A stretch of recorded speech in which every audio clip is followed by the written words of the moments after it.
Olá, sejam todos muito bem-vindos, muito bem-vindas. Eu sou o Dr. Flávio Jambo, sou médico pós-graduado em geriatria e medicina intensiva e aqui nesse canal eu vou te ensinar a dominar o cuidado da pessoa idosa com dependência a partir do absoluto zero. Para você que está chegando agora, aproveita, já curte o vídeo, já compartilha com quem acha que vai aproveitar bastante esse conteúdo e já se inscreve no canal.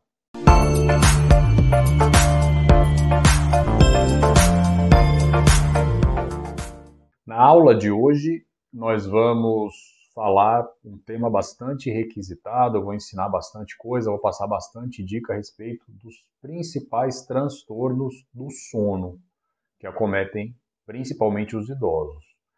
Esses transtornos do sono acometem a população em geral, mas nos idosos existem algumas particularidades, algumas características que a gente tem que estar sabendo identificar a partir da normalidade, né? O que faz parte do envelhecimento do sono do idoso e o que realmente é patológico, é doença, que a gente tem que estar levando ao médico, né? Tá levando ao profissional, ao geriatra, as alterações para que seja precocemente identificada e tratada também, tendo em vista, né, que o sono, a função do sono vai muito além do descanso, né? A função do sono é principalmente serve para armazenar aí o conhecimento adquirido, faz parte também do processo de consolidação das memórias. Então, um sono de qualidade é muito importante para o desenvolvimento mesmo cognitivo, né? Para o desenvolvimento emocional. E a perda de qualidade desse sono, a insônia, algumas doenças relacionadas à falta de sono estão intimamente ligadas aí a algumas doenças, né, somente da parte cardiovascular, algumas doenças da parte cognitiva, algumas doenças de ordem psiquiátrica e algumas doenças que fazem com que a pessoa aumente, né, que o idoso tenha um aumento de mortalidade, né? Então é fundamental o idoso ter um sono de qualidade, mesmo diante aí das alterações fisiológicas que ocorrem com a idade. Vamos dar uma pincelada, vamos falar um pouquinho sobre como que funciona a arquitetura do sono normal, né? O sono de todo mundo, tanto do idoso quanto do jovem. A arquitetura do sono é basicamente dividida em duas fases, que é o sono não REM e o sono REM. Dentre essas duas fases, existem algumas características, né, que são padrões de onda, padrões de comportamento do nosso sistema fisiológico. Então, o sono não REM, que é a primeira fase, vamos dizer assim, do ciclo do sono, é composta de três estágios, né, que é o estágio N1, N2 e N3. O estágio N1 é aquela fase em que o paciente está naquela início do sono, vamos dizer assim. Ele ainda está acordado, mas está começando a entrar na fase do sono, né, onde existe um relaxamento, onde existe realmente essa entrada. A segunda fase, o segundo estágio, né, do sono não REM, que é o N2, já é quando o paciente já está no estado já de sono, mas ainda não é o sono profundo, né? É um sono mais superficial, ainda não existe ainda um relaxamento, né, que só vai ocorrer nesse terceiro estágio, que é o estágio N3. Nesse estágio, realmente, ocorre aí um relaxamento, né, ocorre as ondas mais profundas do sono, né, esse sono, essa fase que é a responsável pelo bem-estar, pela sensação de acordar aí descansado, né? Então, quanto mais tempo a pessoa ficar nessa fase da N3, né, nesse estágio N3, né, do sono não REM, é mais benéfico, né? Nós temos também a segunda fase, que é a fase REM, né? Quer dizer que são movimentos rápidos dos olhos, né? Essa é uma regrinha mnemônica, né? É um termo que é usado. E nesse sono REM é onde ocorre a maior atividade cerebral, vamos dizer assim, é onde ocorrem os sonhos mais vívidos, é onde acontece a maior consolidação de memória mesmo, né? Então é esse sono onde a pessoa realmente, quando se lembra, né, de algum sonho, ocorre geralmente nessa fase REM, que é o segundo estágio. As principais alterações fisiológicas relacionadas aí à alteração do sono com a idade acontece justamente na primeira fase do sono, que é a fase do sono não REM, na qual não existem os movimentos rápidos aí oculares. Então, nessa fase, como eu expliquei, que são divididos em três estágios, né, as alterações principais que podem acontecer fisiologicamente com a idade é o quê? O idoso é normal, né, que ele demore um pouco mais nessa fase, no estágio N1, que a gente chama que é aquele estágio para iniciar o sono. Então, é uma insônia de início, né, é um problema na qual a dificuldade está em iniciar o sono. Isso acontece, né, de maneira fisiológica. Outra alteração que dá é que o estágio N3, aquele que a gente falou que é um estágio mais profundo, na qual ocorre maior relaxamento, tanto muscular quanto relaxamento aí, da parte cerebral, é diminuído, é mais superficializado, que a gente chama. Então, nessa fase, nesse estágio, é substituído, vamos dizer assim, pela parte de indução. Então, o idoso demora um pouco mais a induzir, a iniciar o sono, né? O sono fica mais superficial, essa superficialidade aumenta e ele não consegue atingir por muito tempo essa fase de sono, que é a fase de ondas profundas, né? Que é o estágio N3. Então, como ocorre essa superficialização, fica mais superficial, o idoso pode acordar mais vezes durante a noite, pode ter mais ciclos de sono, né? Para ter uma ideia, o normal, vamos dizer assim, né, de uma pessoa jovem, é ter pelo menos uns 5 ciclos, né? Cada ciclo corresponde a entrar nessa fase no sono não REM, né? Passa por esses 3 estágios, né? Aquele estado de vigília, começa a dormir, já fica um sono mais superficial, sono mais profundo, depois vai para o sono na qual ocorre sonhos, experiências mais vívidas, cerebrais. Isso é considerado um ciclo, né? Então a pessoa geralmente pode sair desse ciclo por um leve despertar e entra novamente nesse novo ciclo. Em média, até uns 5 ciclos aí por noite a gente considera ainda como normal, né? O idoso pode ter muito mais, pode ter até 15 ciclos, né, por conta desses despertares com frequência. Então ele desperta com mais frequência e para iniciar demora um pouco mais, então fica um sono bem entrecortado, né? Um sono que muitas vezes pode não promover aí um relaxamento adequado durante a noite, dando um pouco mais de sonolência aí durante o dia. Outra característica importante, né, que vem com o envelhecimento, né, com o envelhecimento humano, com o envelhecimento cerebral, é a questão, a gente chama de matutinidade, ou seja, o sono fica mais matutino. Embora a tendência de iniciar o sono possa demorar um pouco mais, mas ele pode sentir sono um pouco mais cedo, né? Então é aquela história do idoso que dá 8 horas da noite, 9 horas da noite, já começa a ter sono. E na madrugada, até às vezes antes de amanhecer, ele pode acordar. Por conta realmente da mudança desse ciclo hormonal, esse ciclo sono-vigília. Ele tende a dormir mais cedo que as pessoas da casa, né, que os adultos, vamos dizer assim, jovens, e dorme mais cedo e acorda mais cedo, né? Somando a isso tudo, existe ainda uma diminuição da quantidade de sono, quantidade de horas que o idoso pode dormir, vamos dizer assim.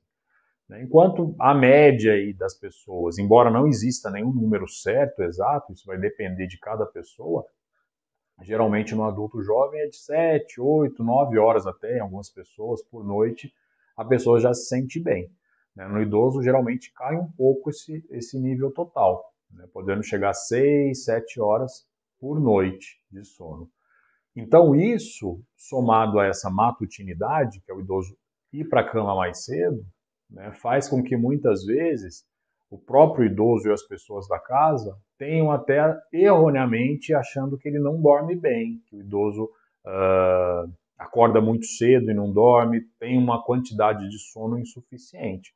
Mas se a gente for fazer a conta, vamos dizer assim, o idoso que vai para a cama aí umas 8, 9 horas da noite, né, e acordar umas 3, 4 da manhã, ele já dormiu aí suas 7 horas aí ininterruptas que seja. Né? Então, não existe alteração de sono. Né? Na verdade, é mais uma questão, vamos dizer assim, social, que não está se enquadrando aí no ritmo da casa.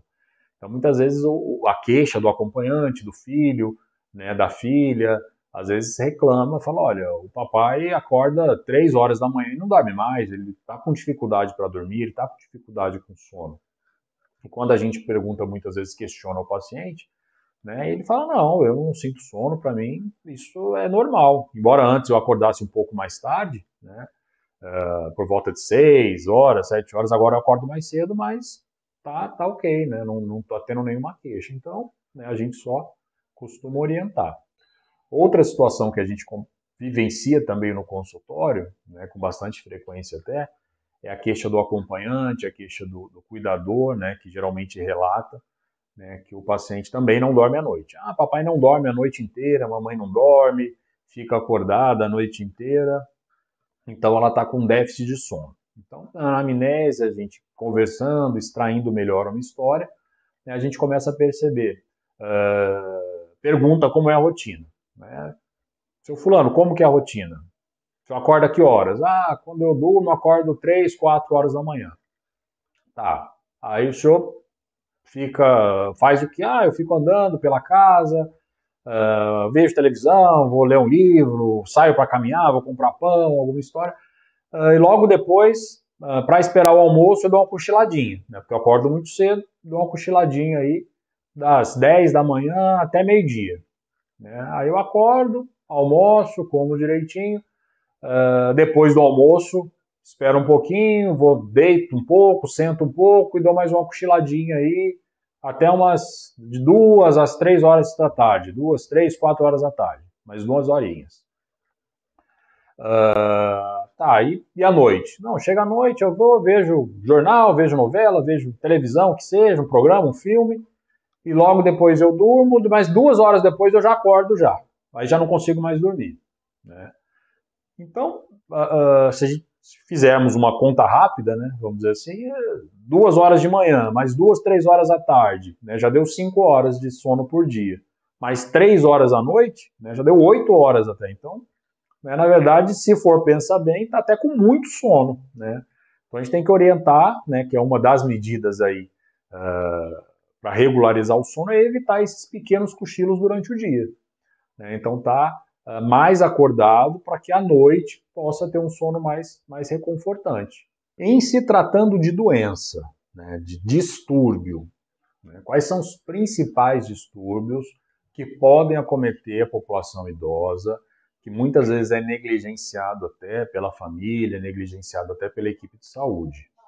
Como distúrbio, nós temos uma entidade que acomete aí até 1% aí dos idosos, pode estar acometendo, alguns estudos já demonstrou essa incidência, essa prevalência, né, em idosos.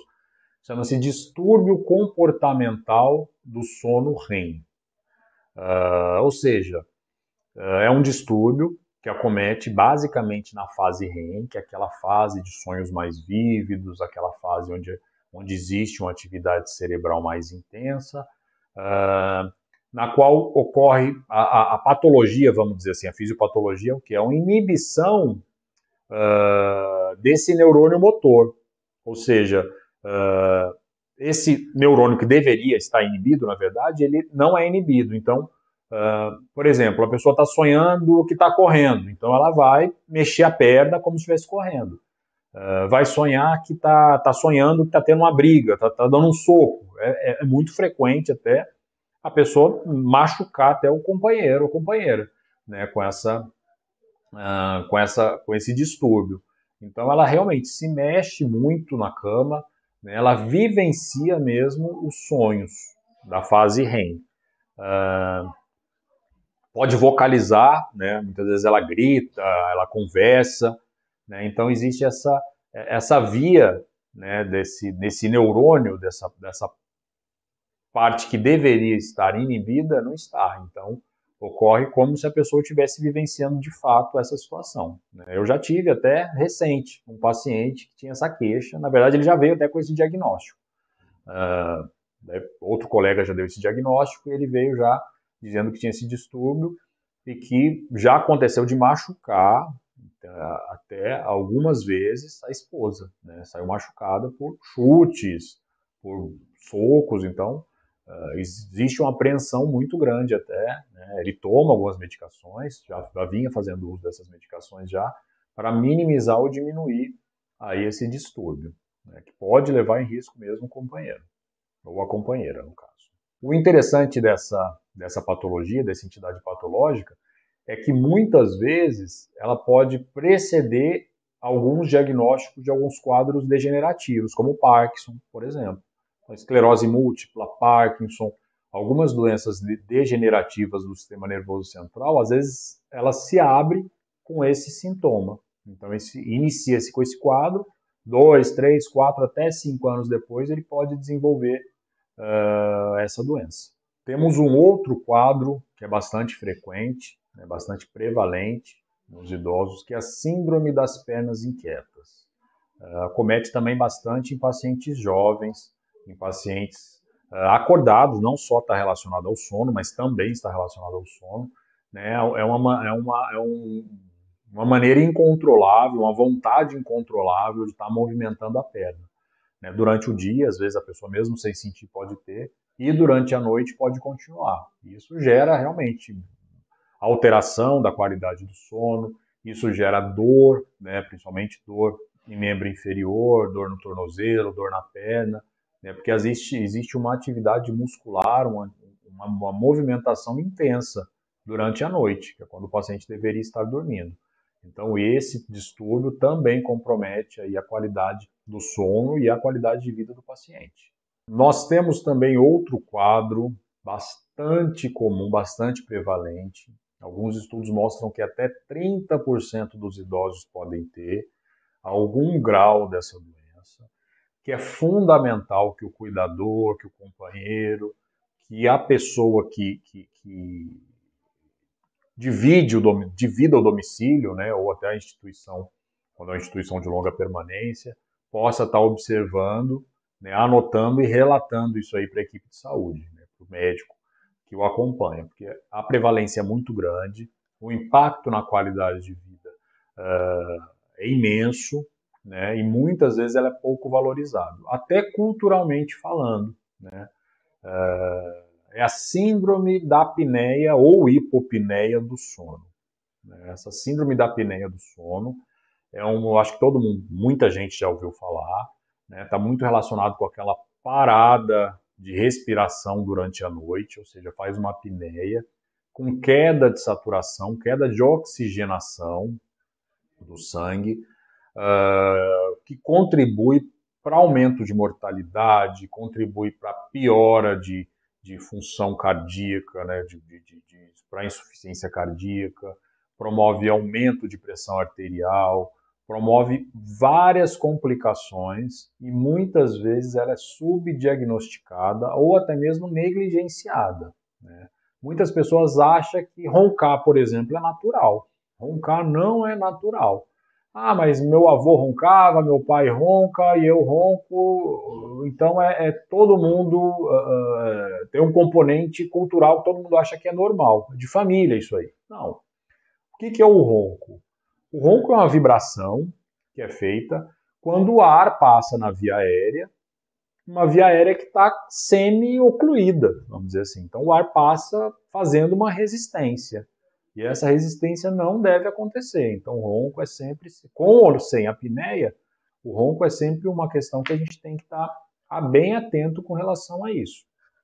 Quando acontece a parada da respiração, ou mesmo a diminuição transitória, né, da oxigenação, aí sim a gente precisa realmente tratar, precisa realmente intervir nessa situação. A síndrome de apneia ou hipopneia do sono, né, tem várias causas, né? Dentre elas, obesidade, que promove um maior aumento de gordura na região cervical, diminuindo o orifício da entrada do ar, vamos dizer assim,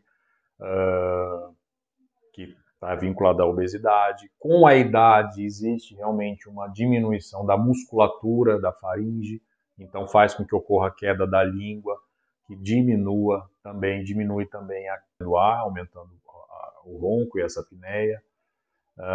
O uso de álcool também é um fator que faz um relaxamento maior dessa musculatura, promovendo uma dificuldade da passagem de ar. Algumas alterações da anatomia mesmo, né, do palato, da boca, algumas alterações até pós-traumáticas mesmo, podem fazer com que altere a permeabilidade aí da via aérea, do ar que entra no pulmão, causando essa dificuldade. Né? Então essas são as causas de origem obstrutiva, né, na qual tem dificuldade do ar passar. Outra causa é a causa neurológica, geralmente produzida por algum acidente vascular cerebral, algumas até doenças congênitas, que mesmo estando a via aérea livre, a via aérea pérvia, existe uma parada, mesmo que temporária, no centro da respiração cerebral. Então é como se não tivesse nenhuma obstrução, né, no caminho do ar, mas o cérebro dá uma desligada no centro da respiração, vamos dizer assim, por alguns minutos. E logo depois, alguns gatilhos aí fisiológicos já disparam novamente a musculatura para poder estar respirando novamente. Então, como que a gente vai descobrir, né, se o paciente tem esse problema, como que a gente vai dar o diagnóstico e promover o tratamento adequado. Algumas dicas, né, quando o paciente tem algumas queixas na consulta, a gente consegue, na anamnese, pela história, tá pegando aí algumas dicas para poder estar pensando nesse diagnóstico. Paciente que tem muita sonolência durante o dia, né, o paciente que em qualquer lugar está dormindo, vamos dizer assim, né, paciente que vai andar, vai passear no carro, no banco do passageiro, quando olha para o lado está roncando. O paciente que, a pessoa que está almoçando, né, de repente, quando vê, está dormindo sentada. Né? Então, são situações na qual não é normal, né, a pessoa dormir dessa maneira. Diferente, está numa poltrona, está deitada, relaxada, né, não tem nenhuma atividade, né, então cochilar é outra coisa diferente.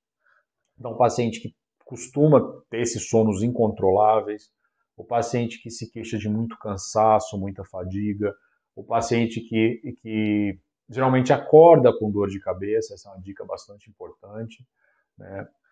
Então, esses sintomas podem nos fazer a pensar nessa doença, nessa síndrome. Um ponto bastante positivo é que geralmente a maioria das consultas geriátricas tem algum acompanhante, geralmente algum acompanhante da família. Então, a gente sempre pergunta se ronca, se tem essas paradas noturnas aí de ronco, de respiração, né, coisa que o paciente sozinho jamais conseguiria relatar. Né, até porque quem ronca muitas vezes não sabe o que ronca. Não sei que acorde algumas vezes aí com o barulho do ronco, mas é bem pouco provável que isso aconteça. Então sempre tem que ter alguém para observar. E geralmente quem observa, no caso do idoso, é o cuidador ou algum familiar. Existem alguns exames também que a gente pode estar solicitando para confirmar essa síndrome de apneia, que é a polissonografia. É um exame na qual o paciente vai passar uma noite, né? Às vezes, no caso de idosos, é bem complicado, né? Para o paciente ter que sair do lugar, vai ter que dormir num laboratório, num local, na clínica onde é feito esse exame. O paciente é todo monitorizado, com monitorização cerebral, muscular, cardiológica, e durante o sono é monitorado todos esses parâmetros, né, para poder estar fechando esse diagnóstico. Mas com o idoso fica muito mais difícil, né, até porque só do idoso muitas vezes com algum quadro aí de dependência, até às vezes algum transtorno cognitivo mais leve, algum comecinho de demência, só de mudar ele de ambiente, né, obviamente o sono não vai ser o sono que ele tem todas as noites. Então, o exame pode ficar um pouquinho mais falseado, mas é o que a gente consegue estar fazendo aí para estar confirmando essa hipótese. Em confirmando, né, depois da anamnese, da história clínica, da observação, né, a gente tem que pensar no tratamento específico. A gente sempre recomenda medidas não farmacológicas, ou seja, não remédios. Né? Se o paciente é obeso, tem uma circunferência cervical grande, acima de 40 centímetros, a gente já começa a pensar num risco maior aí de ter um aumento de gordura cervical que possa estar promovendo essa apneia. Então a gente recomenda perda de peso, recomenda cessar a ingestão de álcool. Muitos pacientes com alteração de sono por apneia fazem o autotratamento com álcool. Muitas vezes pacientes bebem, às vezes, para ver se consegue dormir melhor, vamos dizer assim. Só que isso piora muito. Né? Isso, na verdade, não é que não vai ter diferença, vai piorar. Vai piorar tanto a questão de saúde, que a gente sabe que o uso do álcool crônico pode causar, quanto até mesmo a questão de piora da apneia, piora do relaxamento da musculatura cervical e dificuldade aí desse ar passar. Então, cessar, né, desencorajar, né, o uso de álcool antes de dormir, isso é uma outra medida farmacológica, além da perda de peso, tentar lateralizar, né, para evitar com que a base da língua caia até o pescoço, então tentar dormir de lado, isso pode ajudar algumas vezes. Se o paciente é mais idoso, tem uma cama hospitalar, tentar elevar a cabeceira 45, 60 graus para diminuir esse quadro de apneia.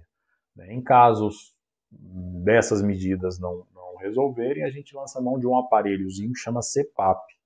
É um aparelhozinho que a gente coloca no nariz ou na boca, uma máscarazinha que começa a dar uma pressão positiva, fazendo com que não se feche, não se colabe essa via aérea. Né? Então mantém essa via aérea aberta, tanto na inspiração quanto na expiração.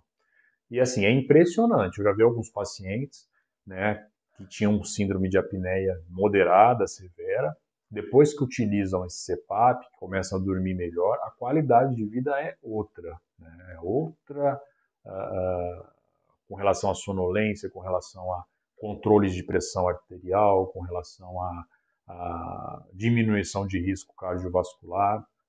Então é importantíssimo fazer o diagnóstico correto para iniciar a terapia o quanto antes. Outra alternativa também que a gente tem seria o uso de alguns aparelhos, até ortodônticos, alguns aparelhos que a gente coloca na boca, que faz com que aumente, vamos dizer assim, a passagem de ar.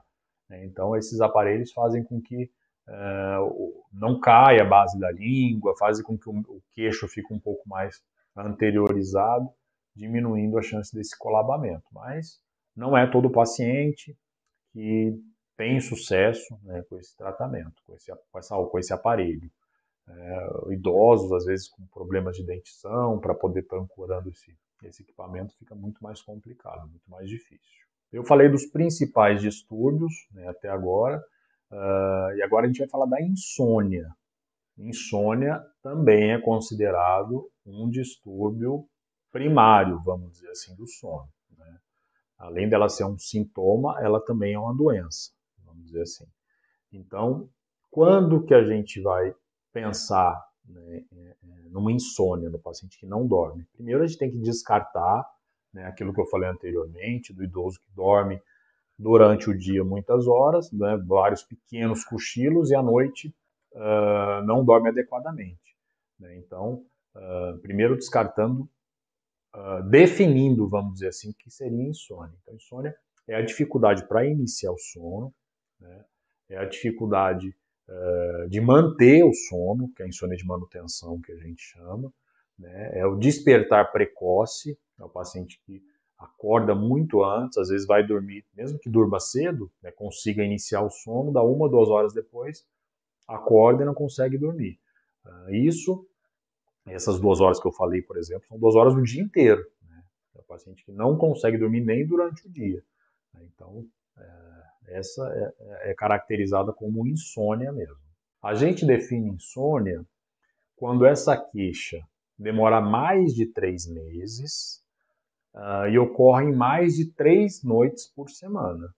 né? Então, um paciente que eventualmente, 1, 2 vezes por semana, dorme mal, né? Às vezes por alguma alteração da rotina da casa, mas nos outros dias dorme bem, ou o paciente que tem alguma situação de estresse agudo, algum luto, alguma mudança de endereço, né? Alguma viagem que faz, um quarto diferente, então isso a gente não considera como insônia, né? É uma alteração pontual, né, que a gente tem que corrigir de acordo com a causa. Lembrando que insônia é diferente, né, dos outros diagnósticos que eu falei, inclusive de síndrome de apneia do sono.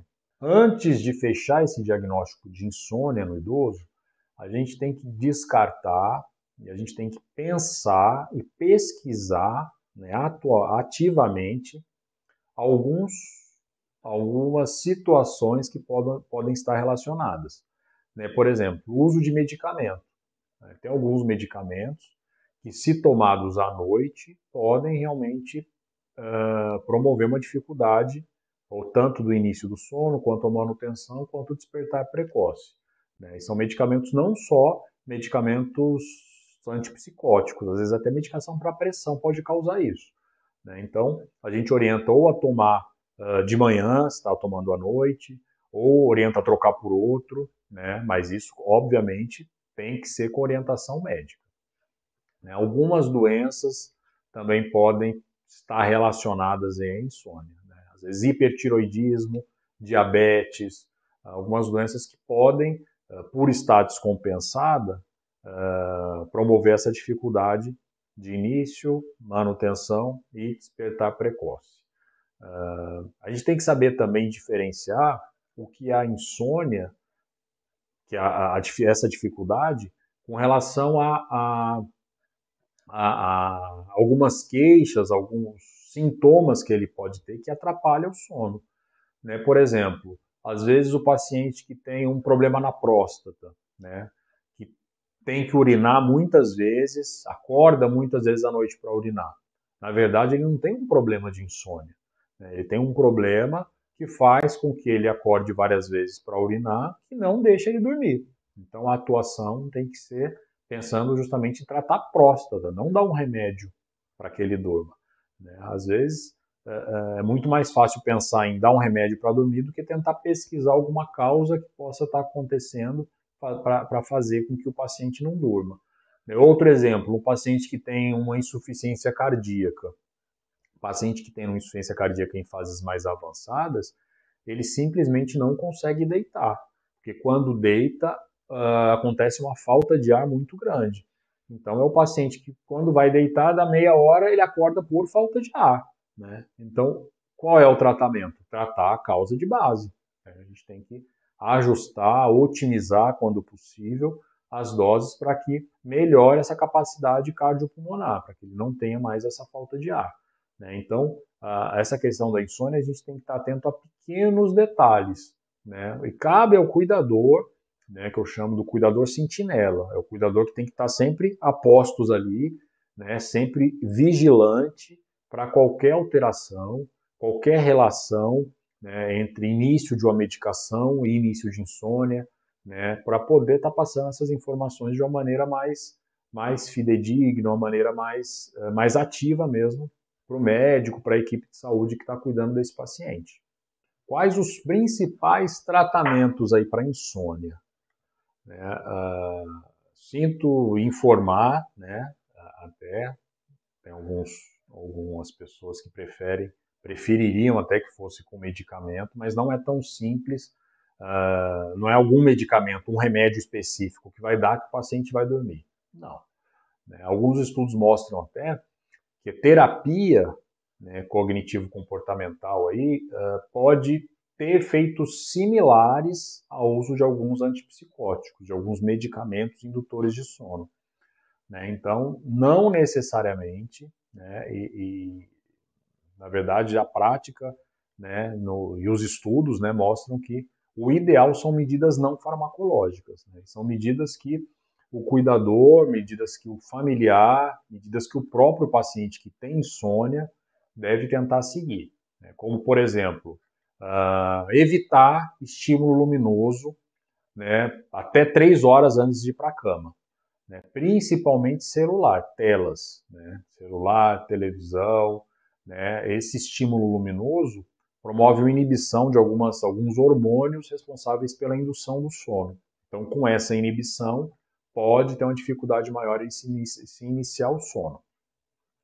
A alimentação, né? Evitar alimentações muito copiosas, alimentações mais gordurosas, alimentações maiores, até 3 horas antes de ir para a cama, né? Porque com a alimentação também vai atrapalhar tanto a qualidade do sono, quanto até mesmo aumentando o risco aí de refluxo, de dor, de desconforto, que também vai prejudicar aí a manutenção do sono. Outra situação que ajuda bastante é a atividade física, mas não fazer atividades físicas imediatamente antes de dormir, né? Então, durante o dia, a atividade física, como a caminhada, alguma atividade física mais não tanto extenuante, né? Não é a pessoa fazer tanto esforço físico que vai chegar tão cansada que vai dormir. Não, também não é essa a lógica, né? Mas fazer atividades físicas regulares, isso promove aumento aí de endorfinas, aumento de algumas substâncias que vão promover melhora na qualidade do sono. Evitar os cochilos durante o dia também, isso é importantíssimo, né? Tentar se manter o máximo acordado durante o dia, segura o sono o máximo possível, tentar alguma atividade, para que à noite consiga estar relaxando, descansando adequadamente, né? Então, quais são as principais considerações aí que a gente vai ter que tem que ficar dessa aula de hoje? Primeiro, que não é sempre com medicamento que a gente vai conseguir tratar insônia. Então, insônia depende muito da rotina do idoso, da rotina do cuidador, né, de algumas adaptações que a gente tem que fazer no meio para que o idoso durma com mais facilidade, né? Segundo, que perda de sono, perda de qualidade do sono não é normal, não faz parte do processo de envelhecimento normal do idoso. Então, não é porque existe o envelhecimento que o idoso tem que perder qualidade de sono. Então, esse mito também tem que ser derrubado. O que a gente tem que fazer é se adaptar, né? A casa muitas vezes se adaptar, o idoso se adaptar a algumas situações novas e minimizar a chance de ter esse quadro patológico, né? E quando tiver algum quadro patológico, cabe ao cuidador aí identificar precocemente, né, perceber essas alterações e levar até o profissional de saúde nas consultas aí de rotina com o geriatra, com o clínico, ou com o médico que já o acompanha, tá bom? Então é isso que eu queria falar para vocês hoje. Quem gostou do conteúdo, deixa um like aí. Quem acha que isso é importante para alguém mais saber, algum conhecido, compartilha com as pessoas conhecidas esse vídeo e se inscreve também no canal, que a gente vai estar aí com vídeos semanais para poder estar levando mais conhecimento, né, para os pacientes, para as pessoas idosas, para os cuidadores principalmente, para poder melhorar a qualidade de vida dos nossos idosos. Tá bom? Grande abraço e até a próxima.